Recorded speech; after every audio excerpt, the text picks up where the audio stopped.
Assalamualaikum warahmatullahi wabarakatuh. Perkenalkan, nama saya Amalia Justina dari HKIA nomor 62320110000. Di sini saya akan menjawab pertanyaan-pertanyaan UTS fikih muamalah. Yang pertama, untuk definisi fikih.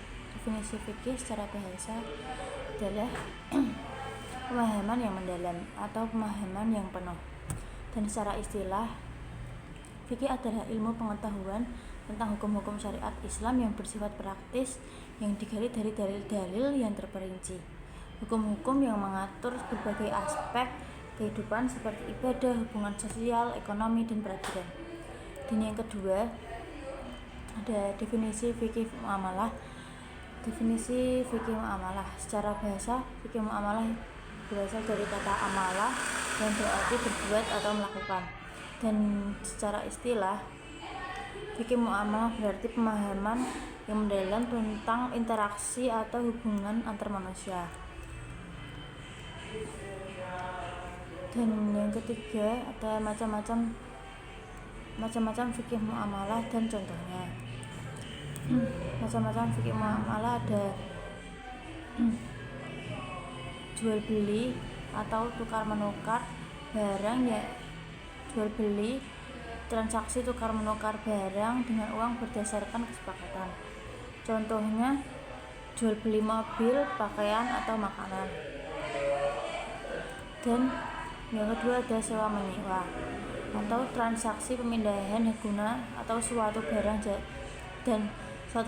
atau jasa dalam jangka waktu tertentu dengan pembayaran upah.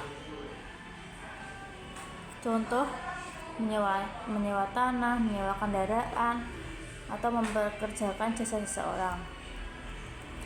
Dan yang ketiga ada utang piutang. Utang piutang adalah pemberian pinjaman uang tanpa mengambil keuntungan berupa bunga. Contohnya meminjamkan uang kepada teman atau anggota keluarga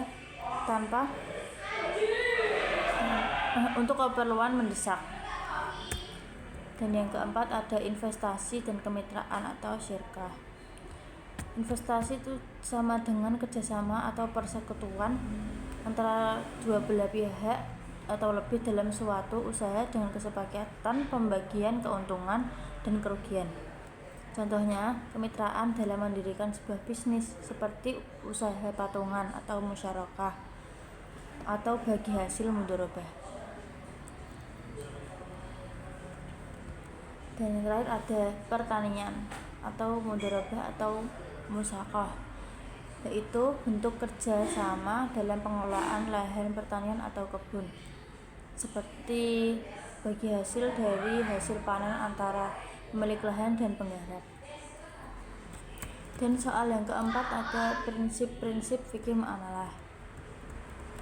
Yang pertama ada prinsip rabbaniyah atau ketuhanan. Prinsip rabbaniyah dalam bahasa Arab berarti bersifat ketuhanan atau tauhid yang berarti mengesahkan Allah. Dan secara istilah keyakinan dan